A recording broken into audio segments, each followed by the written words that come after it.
High everyone, আসসালামু আলাইকুম। Welcome to Safa's kitchen. আশা করছি সবাই ভালো আছেন। আমি আল্লাহর রহমতে ভালো আছি।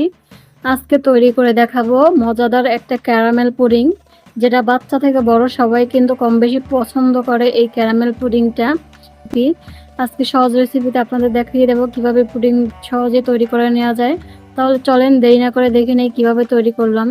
যেহেতু ক্যারামেল পুডিং সেজন্য ক্যারামেলটা আগে তৈরি করে নেবো। এখানে একটা প্যানে দিয়ে দিলাম পরিমাণ মতো চিনি আর অল্প পরিমাণে পানি দিয়ে মিডিয়াম আঁচে রেখে দিতে হবে। যখন ক্যারামেলের কালারটা সাইড থেকে ধরবে তখন নাড়াচাড়া করে কিন্তু মিশিয়ে নিতে হবে।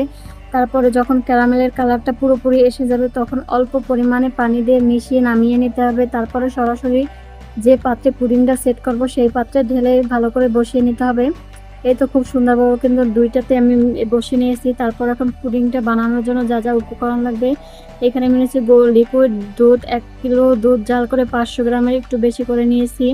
তারপরে এখানে দিয়ে দেবো 4টা ডিম, আর চিনির পরিবর্তে এখানে আমরা দেবো কনডেন্স মিল্ক, যাতে টেস্টও ভালো আসে আর পুডিংটা ভালো মতো জমে। তারপরে দিয়ে দেবো গুঁড়া দুধ, আর এখানে 4টা এলাচ ফাটিয়ে দিয়েছি যাতে ডিমের স্মেল না আসে। সেই জন্য আপনারা চাইলে ভ্যানিলা এসেন্স দিতে পারেন। আর চিনির ব্যালেন্সটা করার জন্য অল্প 1 চিমটি পরিমাণে লবণ দিয়েছি। যারা মিষ্টি খাবারে লবণটা ইউজ করতে চাচ্ছে না তারা স্কিপ করতে পারেন চাইলে। সবকিছু একসাথে কিন্তু ব্লেন্ডার জাগে দিয়ে কিন্তু আমি ব্লেন্ড করে নিয়েছি খুব ভালো করে। আপনাদের কাছে ব্লেন্ডার না থাকলে আপনারা হ্যান্ড উইক্স বা হ্যান্ড বিটার দিয়ে তৈরি করে নিতে পারেন। একটা প্যানে কিন্তু আমি পরিমাণ মতো পানি গরম করে নিয়েছি। তার ভিতরে কিন্তু একটা স্ট্যান্ড বসিয়ে কিন্তু স্ট্যান্ড বসিয়ে কিন্তু পুডিংটা বসিয়ে দিলাম। দেখতে পাচ্ছেন আমার প্রথমে বাটিটা কিন্তু 20 মিনিট লেগে গেছে। তারপরে এই যে একটা কাঠি দিয়ে চেক করে নিচ্ছি যাতে পারফেক্টভাবে হয়েছে কিনা ভিতরে।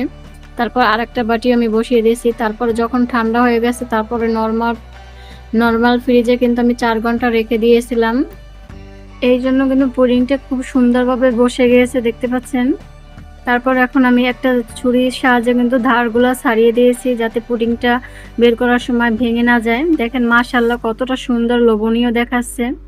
খেতেও কিন্তু অসম্ভব মজার হয়েছে এই পুডিংটা, যেমন সফট মুখে দিলেই কিন্তু মিলিয়ে যায়। খুবই পছন্দ করেছে আমার মেয়ে এই পুডিংটা, একবারে সবকিছু পারফেক্ট ভাবে হয়েছে।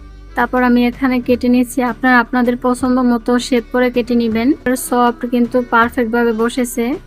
এই ধরনের সহজ নিত্য প্রয়োজনীয় রেসিপি যদি পেতে চান তাহলে অবশ্যই সাফাস কিচেন চ্যানেলটা সাবস্ক্রাইব করার অনুরোধ রইল। লাইক কমেন্ট এবং শেয়ার করবেন, আর অবশ্যই বেল বাটনটা প্রেস করে রাখবেন যাতে যখনই ভিডিও ছাড়ি আপনাদের কাছে সাথে সাথে নোটিফিকেশন চলে যায়। ধন্যবাদ, সবাই ভালো এবং সুস্থ থাকবেন। আল্লাহ হাফেজ।